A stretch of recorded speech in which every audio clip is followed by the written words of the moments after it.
Hey guys, welcome to life inside happiness. ரொம்ப நாள் கழிச்சு என்னோட குட்டீஸை கூட்டிகிட்டு கோயிலுக்கு போயிருந்தோம் அம்மாவோட நேற்று. இங்கே கேரளாவில் கிட்டத்தட்ட 2 மாதமாகவே பயங்கர மழை பெஞ்சிட்டே இருக்கும். அதனால் வெளியில் எங்கேயுமே போக முடியாது.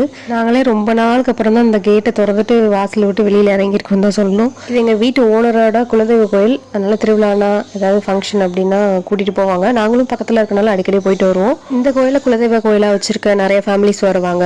மோஸ்ட்லி வருஷத்துக்கு ஒரு ட்வின் பேபிஸாவது இருப்பாங்க இந்த செட்டில். திருவிழாவுக்கு வரும்போது அவங்க நடக்கிற ஸ்டேஜில் இருப்பாங்க. அதே மாதிரி அந்த ஸ்டேஜில் நாங்கள் வந்துட்டோம். இப்போ 2 வருஷமாக ஒரு ட்வின் பேபிஸ் ஃபேமஸாக இருந்தாங்க. இப்போ இந்த வருஷம் வந்து நாங்கள் தான் ஃபேமஸ். அதனால அந்த கோயில் எல்லாருக்கும் தெரியும். என்ன வித்தியாசம்னா எல்லாரும் கேரளாவில் இருக்கிறவங்க, நாங்கள் தமிழ்நாட்டிலேருந்து இங்கே வந்திருக்கவங்க. அதனால கொஞ்சம் எக்ஸ்ட்ரா ஃபேமஸ் ஆகிட்டோம். எங்களோட பாப்பாஸ்க்கு 6 மாதத்துக்கு அப்புறம் ஷோர் ஊட்டுவாங்கல்ல, அது வந்து இந்த கோயிலில் தான் கொடுத்தோம். அந்த வீடியோ நான் ஒன்றும் ஷேர் பண்ணல. டைம் கிடைக்கிறப்ப உங்களுக்கு கண்டிப்பாக ஒரு நாள் ஷேர் பண்ணுறேன். எல்லாம் நடந்ததுக்கப்புறம் இப்போ தான் திரும்ப கூட்டிகிட்டு வந்தோம் ரொம்ப நாள் கழிச்சு. அவங்களுக்கு எங்கேயாவது வெளியில் போய் நல்லா நடக்கணும் அந்த மாதிரி ரொம்ப ஆசைப்பட்டாங்க. அதனால தான் நீ கூட்டிகிட்டு வந்திருந்தோம். ரொம்பவே அவங்க சந்தோஷமாக ஓடிட்டு இருந்தாங்க. சாமியெல்லாம் கும்பிட்டு முடிச்சுட்டு கடைசியாக சாமிக்கு டாட்டாவும் சொல்லிட்டு கிளம்பிட்டோம். வெளியில் வரும்போது ஒரு பெரிய குளம் இருக்கும். அதில் நிறைய மீன்லாம் இருந்துச்சு. அதெல்லாம் பார்த்தாங்க. சரி போகிறது தான் போகிறோம், ஒரே மாதிரி ட்ரெஸ் போட்டு போகலாம் 3 பேரும் அப்படின்னு சொல்லிட்டு எங்கள் அம்மாட்ட இருந்த சாரியில் 3 பேருக்கும் ஒரே மாதிரி ஸ்டிச் பண்ணியிருந்தோம். அதான் போட்டு போயிருந்தோம்.